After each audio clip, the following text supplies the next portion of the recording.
سو دونوں میں international versus domestic entrepreneurship میں کیا فرق ہے جی؟ اکنامکس جس پر ہم نے بات کی کہ مختلف آپ کے پاس اکنامک فیکٹرز ہوں گے، لائک فار ایگزامپل کیپٹل، سرمایہ آپ کاروبار کے لیے جو لاتے ہیں. آپ پاکستان کے اندر جو کاروبار شروع کرتے ہیں اس کے لیے آپ کو الگ سرمایہ کی ضرورت ہوگی اور کم مقدار میں ضرورت ہوگی. اگر آپ 2 یا 2 سے زیادہ ممالک میں کاروبار کرنا چاہتے ہیں اور اس کے لیے آپ کو سرمایہ کی، انویسٹمنٹ کی، پیسوں کی ضرورت ہوگی تو وہ آپ زیادہ کیا کریں گے؟ ارینج کریں گے. تو کیپٹل یا سرمایہ یا پیسے آپ کے اکنامک فیکٹرز میں سے ایک فیکٹر ہے، ٹھیک ہے جی؟ یا اکنامک خاصیتوں میں سے آپ کے پاس ایک خاصیت ہے. آپ کے پاکستان میں آپ کے پروڈکٹ اور سروس کی ڈیمانڈ کتنی ہے اور انٹرنیشنل مارکیٹ میں آپ کے پروڈکٹ اور سروس کی ڈیمانڈ کتنی ہے؟ ڈیمانڈ اکنامک فیکٹرز میں آتا ہے، سپلائی اکنامک فیکٹرز میں آتا ہے، امپورٹس ایکسپورٹس اکنامک فیکٹرز میں آتا ہے. تو آپ لوگوں نے انٹرنیشنل بزنس کو سٹارٹ کرنے سے پہلے کیا کرنا ہے جی؟ اکنامک فیکٹر سٹڈی کرنے ہیں. اس میں آپ کو کلیئر پتا چل جائے گا کہ جی آپ کا کاروبار لوکلی اور انٹرنیشنلی اس میں کیا فرق ہے اور کن کن باتوں کا آپ نے خیال رکھنا ہوگا. پھر ہم اسٹیٹ آف اکنامک ڈیولپمنٹ کی بات کرتے ہیں، جس کو ہم اکنامک ڈیولپمنٹ بھی کہتے ہیں جی. We know that we are developing, we live in developing country. یہ ایک ایگریکلچرل کنٹری ہے پاکستان، ڈیولپنگ کنٹری ہے، ترقی یافتہ نہیں ہے، ترقی پذیر ملک ہے جو ترقی کرنے کی راہ پر لائک چل رہی ہے. سو اگر ہم کمپیئر کریں، دیکھیں یہاں کے روڈز دوسرے ممالک کے روڈز کے ساتھ، یہاں کی بجلی دوسرے ممالک کے بجلی کے ساتھ، یہاں پر جس کمیونیکیشن سسٹم کو ہم استعمال کرتے ہیں لائک ٹیلی فون، موبائل، انٹرنیٹ وغیرہ وغیرہ، اور یہ جو آپ کو وہاں پر دی جاتی ہیں، ان دونوں میں اگر ہم لائک فار ایگزامپل کمپیریزن کریں، بینکنگ فیسلٹیز سسٹم، کاروبار کے لیے جو بینک کو ہم یہاں پر استعمال کرتے ہیں اور کاروبار کے لیے انہی بینک کو اگر آپ وہاں پر فارن کنٹریز میں استعمال کریں گے تو دونوں میں کیا فرق ہے، یہ بھی آپ لوگوں نے اسٹڈی کرنی ہے اور کمپیئر کرنا ہے آپ نے. ایڈیکویٹ ایجوکیشنل سسٹمز، اب یہاں پر بزنس کے لیے ایجوکیشن جو ہے وہ کم ہے، وہاں پر بزنس کے لیے ایجوکیشن بہت زیادہ ہے. وہاں پر ہائی لیول پر ایجوکیشن دی جاتی ہے، یہاں پر کسی نہ کسی حد تک کچھ نہ کچھ کمی ہے، لیکن یہ ہم نہیں کہہ سکتے کہ بالکل نہیں ہے، ٹھیک ہے جی؟ یہ ہم نہیں کہہ سکتے. ویل ڈیولپڈ لیگل سسٹم، یہاں پر لیگل سسٹم تھوڑا سا کمزور ہے، وہاں کا لیگل سسٹم اسٹرانگ ہے. سمجھ آ رہی ہے نا آپ مجھے؟ اور اسٹیبلشڈ بزنس ایتھکس، وہاں پر بزنس کرنے کے لیے آپ دیکھیں کہ وہاں پر اگر کوئی آپ غلط پروڈکٹ سروس دینا چاہتے ہیں تو اس کے لیے وہاں پر ایتھیکل رولز کیا ہیں یا ایتھیکل بزنس ایتھکس کیا ہیں جن کو آپ فالو کریں گے اور اس کی وجہ سے آپ کے بزنس کو فائدہ ہوگا. اور یہاں پر ایتھیکل لائک بزنس ایتھکس کیا ہے جن کو آپ فالو کر کے اپنے بزنس کو سکسیسفل بنا سکتے ہیں. جیسے مثال کے طور پر آج کل آپ دیکھتے ہیں فوڈ اتھارٹی چھاپے مارتی ہیں مختلف فوڈ آرگنائزیشنز پر دکانوں پر یا مختلف دوسرے فار ایگزامپل جو فاسٹ فوڈ کے ریسٹورینٹس ہیں ان پر. تو فی الحال انہوں نے 50% مارکیٹ میں کنٹرول رکھا ہوا ہے، لیکن یہ لوگ جب چلے جاتے ہیں واپس وہ 2 نمبر پروڈکٹ شروع کر لیتے ہیں. فارن کنٹری میں آپ اگر یہ غلطی کر لیں کہ آپ 2 نمبر چیز بیچ رہے ہیں تو ان کا بزنس ایتھکس سسٹم اتنا سٹرانگ ہے، یا اخلاقیات اور گڈ اور بیڈ کے بیچ میں فرق، رائٹ اور رانگ کے بیچ میں فرق، یہ وہاں پر لوگوں نے اتنا سٹرانگ اور کلیئر کٹ بتایا ہوا ہے کہ وہاں پر آپ غلط کام کر ہی نہیں سکتے. یہ نہیں ہم کہتے کہ وہاں پر ہوتے ہی نہیں ہیں، ہوں گے، لیکن جتنا ہم فار ایگزامپل یہاں پر کلیئر کٹ وہ چیز بازاروں میں دیکھتے ہیں وہ آپ وہاں پر مشکل دیکھ رہے ہوں گے. وہ لوگ زیادہ تر فوکس کس پر کرتے ہیں؟ کوالٹی پر. ہمارے لوگ آہستہ آہستہ کوالٹی کی طرف آ رہے ہیں، جن کو ایجوکیشن مل رہی ہے، جن کو گائیڈنس مل رہی ہے وہ آ رہے ہیں. یہ میں وہ پوائنٹس آپ کو بتا رہا ہوں جو سلائڈ میں آپ کے ساتھ موجود ہیں اسٹیٹ آف اکنامک ڈیولپمنٹ میں. تو بنسبت یہاں کے وہاں پر کاروبار کرنا آپ کے لیے کیا ہے؟ ایزی ہے. انویسٹمنٹ زیادہ لگے گی لیکن کاروبار کرنا وہاں پر کیا ہے؟ ایزی. یہاں پر تھوڑا سا مشکل ہے. لیکن پھر اگر ہم بڑے اور چھوٹے پیمانے کے کاروبار کے بارے میں بات کریں تو یہاں پر آپ کے لیے کنٹرولبل ہے، مینیجبل ہے، وہاں پر آپ کے لیے کنٹرولبل نہیں ہے، مینیجبل نہیں ہے. ان سب باتوں کا اگر آپ خیال رکھنا چاہتے ہیں. پھر بیلنس آف پیمنٹس ہے جی. میں نے کل آپ کے ساتھ ڈسکس کیا کہ ایک ہے امپورٹس اور ایک ہے ایکسپورٹس. امپورٹس ہم زیادہ کریں گے تو ہمارے کمپنی کو نقصان زیادہ ہوگا، ایکسپورٹس ہم کم کریں گے تو ہمارے کنٹری کو نقصان زیادہ ہوگا. اگر ہم ایکسپورٹ زیادہ کریں اور امپورٹس کم کریں، جس طریقے سے بھی گورنمنٹ چاہے، ہم خود چاہیں وغیرہ وغیرہ، تو ہمارے ملک پر اس کے پازیٹیو بہت زیادہ اثرات ہوں گے. ہمیں چاہیے کہ ہم اپنے بزنس سٹرکچر کو، اپنے انڈسٹری کو اتنا مضبوط بنائیں کہ جس کی وجہ سے ہمارے جو فارن کنٹری میں فار ایگزامپل یا جو بھی انٹرنیشنل بزنس میں جو بھی ہماری فار ایگزامپل ایکسپورٹس ہوتی ہیں تو وہ اس سے زیادہ انکم ڈالرز وغیرہ یہ ہمارے ملک میں آئے، جس کی وجہ سے گولڈ بھی ہمارے ساتھ فار ایگزامپل بڑھتا جائے گا. اور گولڈ جس کنٹری کے پاس زیادہ ہو، یہ یاد رکھیے آپ کو ڈالر سے بھی زیادہ فائدہ پہنچاتا ہے جی. اور اگر آپ یہ چیز کم رکھتے ہیں، یہ آپ جب بینکنگ سسٹم پڑھیں گے تو اس میں آپ کو سکھایا جائے گا جی کہ گولڈ کا رکھنا ایک کنٹری کے لیے کتنا ضروری ہے اور اس میں اس کو بڑھانا کتنا ضروری ہے. So we can not like go in details in this topic. So we should know that gold is very valuable for our country. The same like that, as much as we say that dollar is very valuable for a country to have through exports. پھر جی type of system ہے. تو type of system میں اگر ہم بات کریں، یہاں پر انہوں نے بارٹر سسٹم لکھا ہوا ہے اور پارٹی ارینجمنٹس وغیرہ اس طرح، لیٹر آف کریڈٹ ایٹسٹرا. تو اس کو اگر ہم آسان بنانے کی کوشش کریں تو ہمارے پاس اس کے لیے سبسٹیٹیوشن ہے وہ جی چار. ایک کیپٹلزم، دوسرا سوشلزم اور تیسرا مکسڈ اکانومی اور چوتھا اسلامک سسٹم.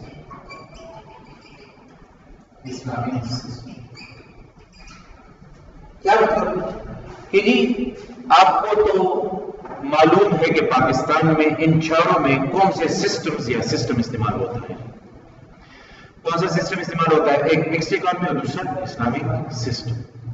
اب آپ کسی اور ملک میں اگر اپنا کاروبار بڑھانا چاہتے ہیں تو وہاں پر ہو سکتا ہے کہ مکسڈ اکانومی ہو لیکن کرسچینٹی ہو، وہاں پر مکسڈ اکانومی ہو لیکن ساتھ میں بدھزم ہو، مکسڈ اکانومی ہو لیکن ساتھ میں ہو سکتا ہے کہ ہندوازم ہو، مکسڈ اکانومی ہو اور ساتھ میں ہو سکتا ہے کہ اسلامک سسٹم ہی ہو.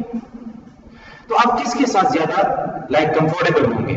Mixed economy plus Islamic system. ٹھیک ہے جی. تو اگر اس کے خلاف وہاں پر کوئی سسٹم ہے، آپ کے کنٹری کے مطابق نہیں ہے، تو آپ کے لیے پھر وہاں پر مشکلات زیادہ ہوں گی. ناممکن نہیں ہوگا لیکن ان کو سمجھنا پہلے آپ کے لیے بہت ضروری ہوگا. پھر اس کے بعد وہاں پر آپ نے بزنس ڈیولپ کرنا ہوگا، اسٹیبلش کرنا ہوگا تو آپ کر سکیں گے. تو یہ آپ کے پاس کیا ہے؟ اکنامک سسٹم ہے. کیپٹلزم کسے کہتے ہیں جی؟ جس کنٹری میں مطلب صرف یوں سمجھتے کہ صرف کیا ہو، پرائیویٹ آرگنائزیشنز ہو جو کہ پروڈکشن بھی کرتی ہو اور وہ سیل بھی کرتی ہو وغیرہ وغیرہ، اور گورنمنٹ وہاں پر صرف کنٹرول رکھتی ہو. تو یہ آپ کے پاس کیا ہے؟ کیپٹلزم اس کو کہتے ہیں جی. یورپ میں یہ چیز بہت زیادہ پریکٹس پر ہے. سوشلزم کسے کہتے ہیں جی؟ ایک ملک جس میں سب سے زیادہ یا سارا سسٹم گورنمنٹ آرگنائزیشن کے اختیار میں، اور گورنمنٹ آرگنائزیشن جو ہے وہ پروڈکٹس، چیزیں یا سروسز بناتی بھی ہو اور اس کو سیل بھی کرتی ہو. اور آخر میں پھر آپ کے پاس ہے مکس اکانومی، ایک ایسا ملک کہ جس میں کیپٹلزم بھی ہو اور سوشلزم بھی ہو، جس طرح کے ہمارے ممالک میں ہے. اور اسلامک سسٹم کچھ ممالک ایسے ہیں جس میں پیور اسلامک سسٹم کے مطابق جو ہے وہ فار ایگزامپل سارا کاروبار تجارت اور آرگنائزیشن جو ہے وہ کام کرتی ہیں.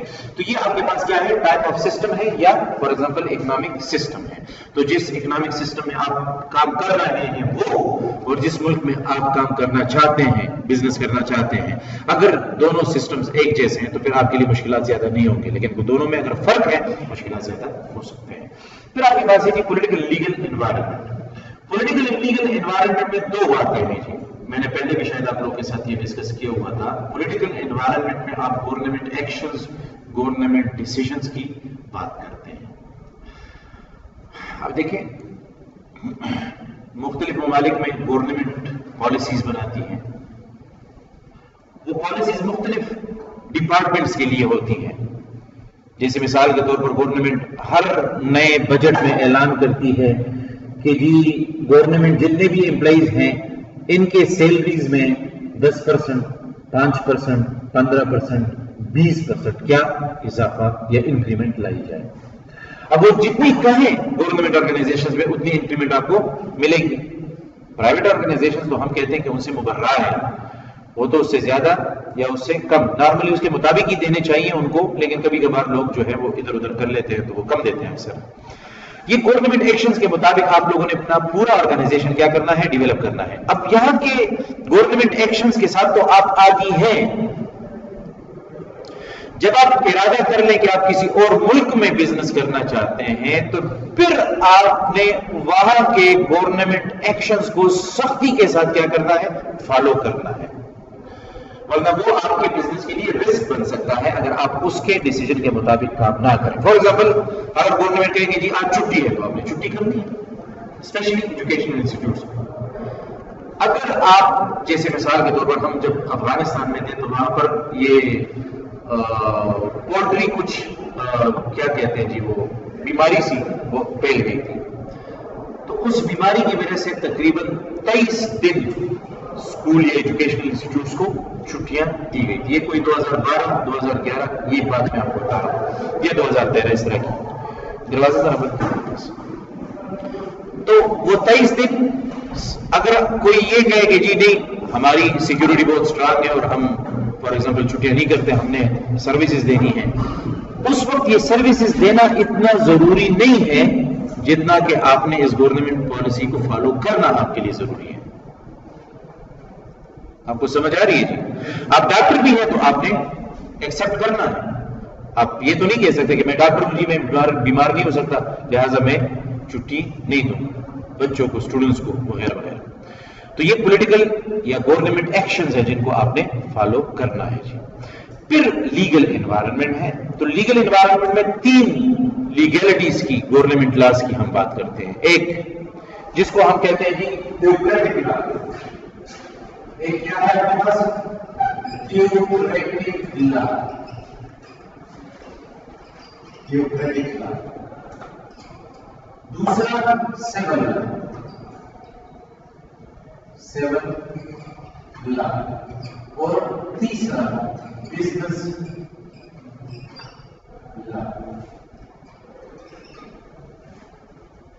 جب آپ انٹرنیشنل بزنس شروع کرنا چاہتے ہیں تو آپ نے دوسرے ممالک میں ان لاز کو پڑھنا ہے سمجھنا ہے. کچھ بزنس مین ایسے ہوتے ہیں جو اپنے لیے وکیل رکھ لیتے ہیں فارن کنٹریز میں, اور ان وکیل سے پھر گائیڈنس لیتے ہیں اپنے بزنس کو چلانے کے لیے شروع کرنے کے لیے کہ جی ہم کس طرح کام کریں, آپ ہمیں بتائیں تاکہ ہم سے کوئی غلطی نہ ہو اور ہم سکسیسفلی اپنے بزنس کو یہاں پر چلائیں.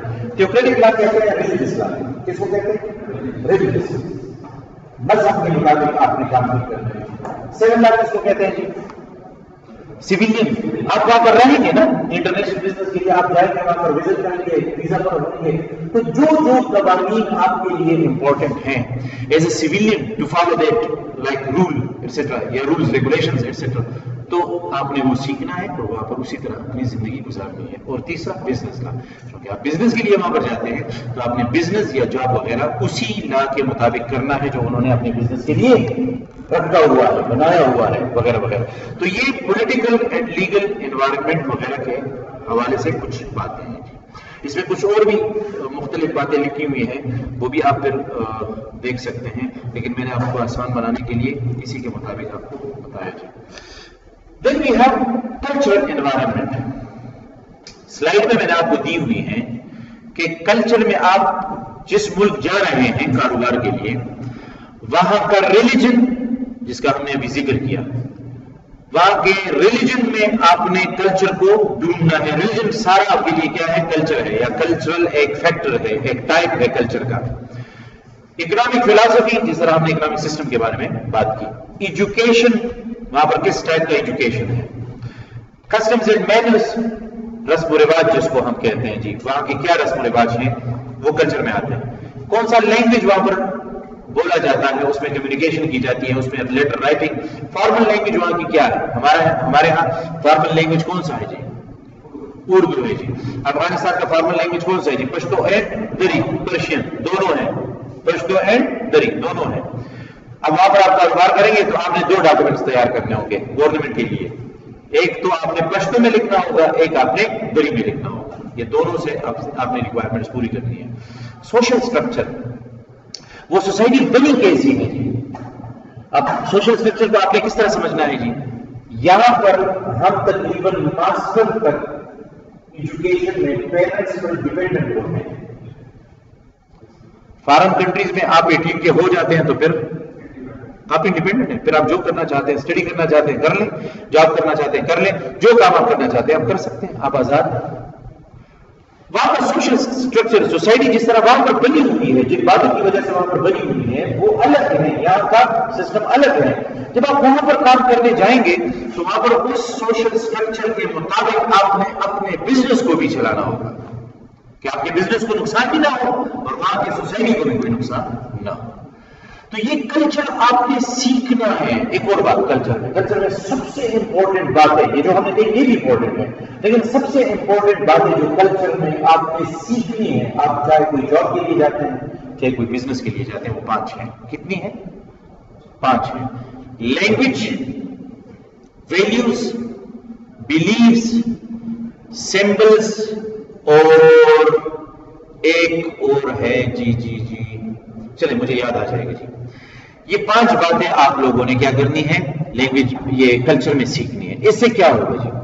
آپ دنیا کی کسی بھی سوسائٹی، شہر، ملک میں جائیں کاروبار کے لیے یا جاب کے لیے، یہ 5 باتیں اگر آپ نے وہاں پر سیکھ لی تو آپ وہاں پر وقت گزار سکتے ہیں۔ اگر آپ یہ نہیں سیکھ سکتے آپ وہاں پر وقت نہیں گزار سکتے۔ وہاں کا لینگویج، وہاں کے سمبلز، لوگ اشاروں میں جو باتیں کرتے ہیں وہ ان اشاروں کا کیا مطلب ہے، چاہے وہ اشارے ہاتھوں کے ہیں، چاہے وہ اشارے وہ ٹریفک سگنلز ہیں، چاہے وہ اشارے کوئی تصویروں میں آپ کو بتائی گئی ہیں، جس طرح کے بھی اشارے سمبلز ہیں آپ نے ان کو وہاں پر اسٹڈی کرنا ہے، ان کو سمجھنا ہے۔ ویلیوز، جن کاموں کو لوگ یہاں پر امپورٹنس دیتے ہیں وہ آپ کے لیے ویلیوز ہیں۔ یہی ویلیوز وہاں پر ہو سکتا ہے کہ ان لوگوں کے لیے امپورٹنٹ نہ ہو۔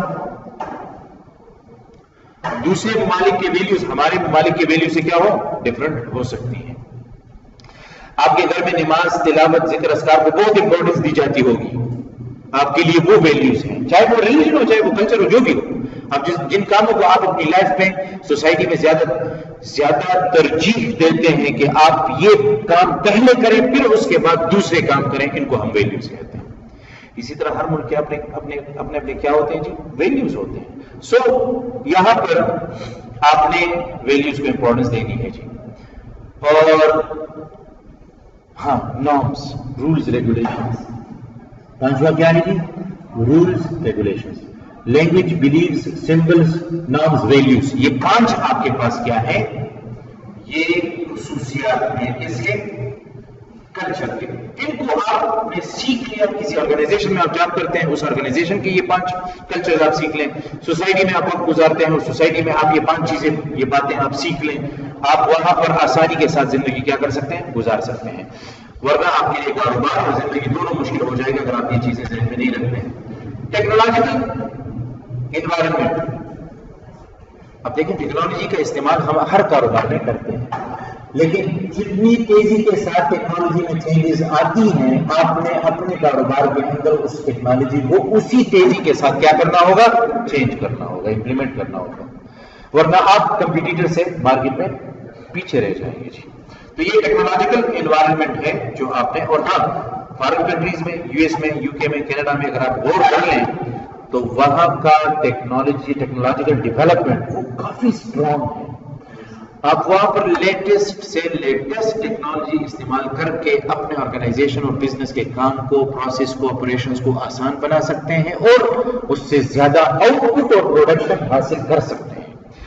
یہاں پر جتنی ٹیکنالوجی ہے اس کو یوٹیلائز کریں, اس سے فائدہ اٹھائیں, اور جب لیٹسٹ ٹیکنالوجی انٹروڈیوس ہوتی ہے اس کو آپ اپنائیں. اگر آپ اپنا نہیں سکتے تو کوشش کریں کہ ادھر ادھر سے آپ لائک سیٹل کر کے اس کو آپ کور کر لیجیے. کس میں جی؟ نہیں, یہ جب آپ ٹیکنالوجی کی بات کرتے ہیں نا جی, تو اگر ہم ان لوگوں کی وجہ سے کہیں کہ جی ٹیکنالوجی کو, نئے ٹیکنالوجی کو ہمیں استعمال نہیں کرنا چاہیے, یہ غلط ہے. کیونکہ نیا ٹیکنالوجی آپ کو پتا ہے کہ آپ کے آرگنائزیشن کے پروڈکشن پروسیس کو اور آپ کے آرگنائزیشن کے پورا پروسیس کو کتنا آسان بناتا ہے اور آپ کے کاسٹ میں کتنی کمی لا سکتا ہے.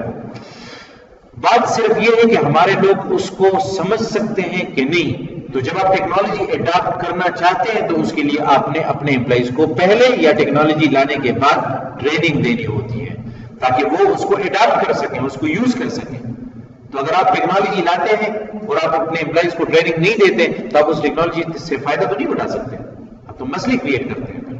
اور وہی آرگنائزیشنز کو اس کی امپورٹنس کا پتہ ہوتا ہے جو آرگنائزیشن آج کل پوری دنیا پر راج کر رہی ہے اور وہ پروڈکشن وغیرہ یا پروڈکٹس اور سروسز دے رہی ہیں, سیل ان کی سب سے زیادہ ہے, جو ٹیکنالوجی کو اڈاپٹ کرتے ہیں اور اپنے امپلائیز کو برقرار رکھنے کے لیے ان کو اس ٹیکنالوجی کے استعمال کے لیے ٹریننگ دیتے ہیں. کلیئر ہے جی؟ تو یہ آپ کے پاس. پھر اس میں کچھ اور باتیں ہیں اکنامک سسٹم کے لحاظ سے. مارکیٹ اکانومی, کمانڈ اکانومی اور مکسڈ اکانومی. تو مارکیٹ اکانومی, یہ جو 4 باتیں میں نے آپ کو بتائی ہیں اسی سے ریلیٹڈ ہیں. مارکیٹ اکانومی کے almost all productive activities are privately owned and the goods and services produced are not planned. For example, supply and demand play the major role in production and sales, not government free market وغیرہ وغیرہ. جو ہم نے capital کے بارے میں بات کی, کیپٹلزم کو دوسرا نام دیا جاتا ہے مارکیٹ اکانومی کو, سوشلزم کو دوسرا نام دیا جاتا ہے کمانڈ اکانومی کو, اور مکس اکانومی کے لیے مکسڈ اکانومی یا اکنامک سسٹم کا لفظ ہی استعمال ہوا ہے. آپ کے سلائیڈز میں یہ ہے تو آپ کو پتا ہو کہ یہ چیزیں ہم پڑھ چکے ہیں جی, یا یہ ہم نے ڈسکس کر لی, تو آپ کے ذہن میں یہ باتیں ہوں. پھر جی اس کے بعد ہے جی available distribution systems. Available distribution system جو آپ کے پاس یہ آخر میں سلائیڈ میں آپ کے پاس اس نمبر پر یہ ہے, اس لیے وہاں پر کنفیوز نہ ہو جانا کہ جو بات ہم نے اسکپ کر لی ہیں. آپ کے سلائیڈز میں یہ پہلے آ رہی ہیں. ڈسٹریبیوشن سسٹمز کہتے ہیں کسے ہیں جی؟ ہر کمپنی چاہتی ہے کہ وہ کنزیومر تک اپنے پروڈکٹ جو ہے وہ پہنچائے. ان تک ہی کنزیومر. اب کنزیومر وہ لوگ ہیں جو آپ کے پروڈکٹ کو استعمال کرتے ہیں, کنزیوم کرتے ہیں. اور کچھ لوگ ایسے ہیں جو ان سے پروڈکٹ خرید کے دوبارہ پروڈکٹ پر فروخت کرتے ہیں. پھر جو لوگ ان سے خریدتے ہیں دوبارہ فروخت کرتے ہیں, یہ تاکہ وہ پروفٹ بنائیں. تو اگر کمپنیوں سے ڈسٹریبیوٹرز اور سامان خریدتے ہیں اور یہ پھر وہ سامان دے دیتے ہیں ان کو یا بیچ دیتے ہیں ان پر ہول سیلرز پر, اور ہول سیلرز پہ آگے ان کو ٹرانسفر کر دیتے ہیں, بیچ دیتے ہیں ان پر ریٹیلرز پر, اور پھر یہ کنزیومرز تک پہنچاتے ہیں. تو یہ آپ کے پاس پورا ڈسٹریبیوشن سسٹم ہے, یہ ڈسٹریبیوشن چینل. اب آپ دیکھیں کچھ کمپنیاں ایسی ہیں جو ایک سب کو ڈسٹریبیوٹرز ہول سیلرز ریٹیلرز کو اسکپ کر دیتی ہیں اور ڈائریکٹلی آن لائن کنزیومرز پر سامان فروخت کرتی ہیں. پروفٹ زیادہ ہوتے ہیں. لیکن ہر کنزیومر تک اس طرح پہنچنا بہت مشکل ہے. پاکستان میں اپنا سسٹم نہیں ہے, تو یہاں پر آپ پروفٹ کما نہیں سکتے جب تک آپ نے ہول سیلرز اور ریٹیلرز کے بعد سامان دیا نہ ہو. اس کے ذریعے آپ نے لوگوں تک چیزیں پہنچائی. پاکستان انڈیا ہے, یہاں پر یہ سسٹم موجود ہے. کچھ کمپنیاں ایسی ہیں کہ جو